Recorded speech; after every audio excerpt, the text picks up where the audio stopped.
Coming up on Carrie the Critic. If anything, I'm the therapist and people talk to me. When? In between your complaining? I doubt it.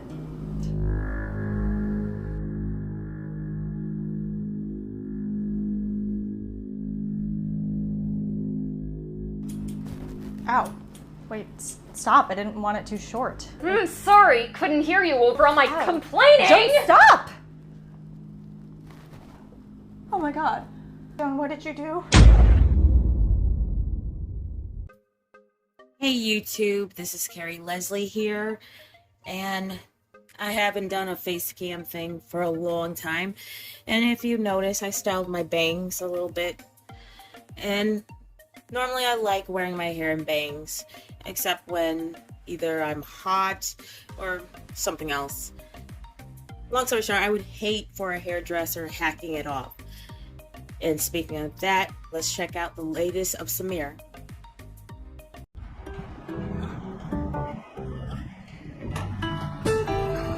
Hi, you must be Joe. I'm Dave, so nice to meet you. Sorry I'm late, no one around here knows how to drive, so. No worries, have a seat. Thanks. Listen, Martin didn't tell me anything about you. He truly wanted it to be a blind date, so he said. Same here, I got nothing. Well, let's start from somewhere. What do you do for work? I'm a hairdresser. I work at a salon. So you must be a people person then. Absolutely. I spend all day listening to people's complaints and gossip. I actually feel more like a shrink than a hairdresser. What a coincidence. I'm actually a therapist myself. You're kidding, right? Oh, is that a problem? Well, I don't know that I want to date a shrink. Why not? I don't really want to be overanalyzed for every decision that I make, and it would be impossible to win in an argument. I completely understand your concerns, and I would be happy to talk about boundaries. You don't have to talk to me like I'm one of your crazy patients. Can't you talk normally? I try to be mindful of what I say, and I would never call my clients crazy. They are in therapy, aren't they? Well, yes, of course. But people go to therapy for a myriad of reasons. Save your breath. This isn't going to work out. Well, it was nice meeting you. I guess. That was the shortest blind date I've ever seen. At first I thought it was an interview. Also, Joan was too dismissive and rude towards David, simply because he's a therapist. It's better than my last American love interest, who was a recovering heroin addict. What's wrong with a shrink? Did you talk to your father at all this week? No, why? I heard he's dating some bimbo. She's probably your age or younger. Mom, I don't want to hear you talk about Dad for another hour. Who else can I complain to? Go get your hair done or something. What's your stylist name, Becky? Becky's booked until next month. Trust me, I tried. Have you ever considered therapy? What? You think I'm crazy for talking about your father? No, but... Remember that quack of a doctor you went to after your father left us? He made up all those diagnoses. What? No? Yep, I put an end to that real quick. You weren't crazy and neither am I. Now shut up and listen to me talk. Now I'm starting to see why Joan dislikes seeing a therapist. Her mother. She believes that seeing a therapist implies that you're crazy and diagnoses are more or less made up. Also, I see Joan is white, but why does Joan's mother sound Indian or Arab? And she went on about my dad for an hour, talking about his new piece of meat, direct quote. She even wants me to stalk her online. Wow. She's so crazy sometimes. She freaked out on me when I told her that she should see a shrink. Sounds like she needs one.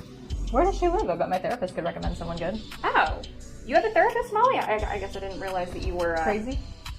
I'm not, but people go to therapy for different reasons. But you would benefit from therapy too. Excuse me? That is really funny, but I would have nothing to talk about. Guess you talk enough when you're cutting hair then. Me? If anything, I'm the therapist and people talk to me. When? In between your complaining? I doubt it.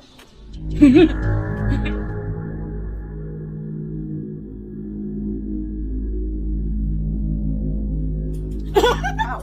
Wait, stop. I didn't want it too short. Sorry, couldn't hear you over all my complaining. Oh my god. Then what did you do? Who's gonna look crazy now? Those are even the right scissors to cut hair.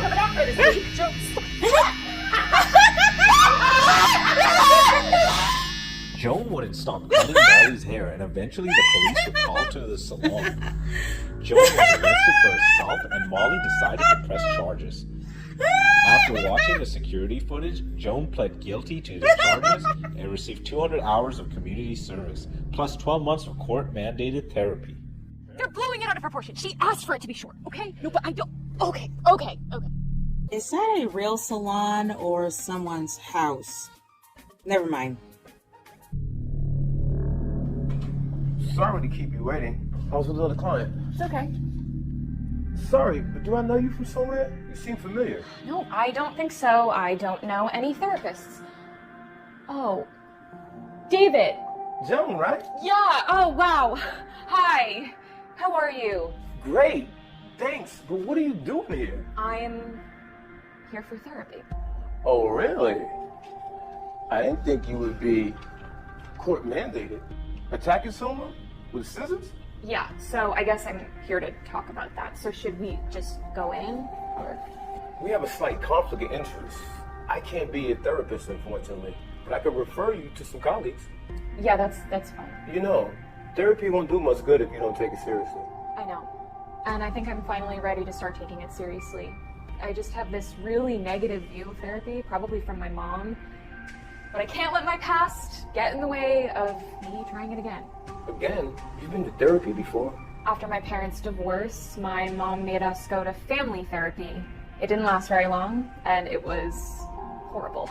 It makes sense that you were distancing yourself from your past and therefore therapy. Like some sort of self-preservation. Maybe. I'm glad that you're opening your mind to therapy, even if it is mandatory. It's too bad you can't be my therapist. Well, maybe we could be friends. Really. Even with all of my issues. We all have issues, but I like people who work to continually better themselves. That makes sense. Come inside my office. Let me send some emails about your referral. Thanks, David. It's important to share your thoughts, feelings, and emotions with others. Talking to a friend or a family member can make a difference, and so can talking to a professional. Never be afraid to ask for help or to go to therapy. The world can be a scary place sometimes, but you don't have to face it alone. A salon shouldn't be a substitute to a doctor's office, because if you snap, you'll cut off your client's hair with inappropriate scissors, get arrested, and be court mandated to go to therapy only to see a man who you rejected simply because he's a shrink. As crazy the thumbnail was, at least Samir proved the point. It's important to go to therapy. Sometimes I wonder if he goes to therapy, and I know I need to follow suit. But it's okay to ask for help if you need it. And sometimes I don't think about talking to somebody about certain problems I have me because I just don't see the point, or I just want to hide my feelings. Or it's just such a long time ago, and then the whole stigma, especially in the Black community, is that, in the old days, I'm thinking about that if you're going to see a therapist, that means something's wrong with you. Everybody has issues, so it's up to you to work them out, and it's okay to talk about it. Well, this is Carrie Leslie, aka Carrie the Critic, signing off. Do not forget to like, comment, and subscribe. Thanks for watching.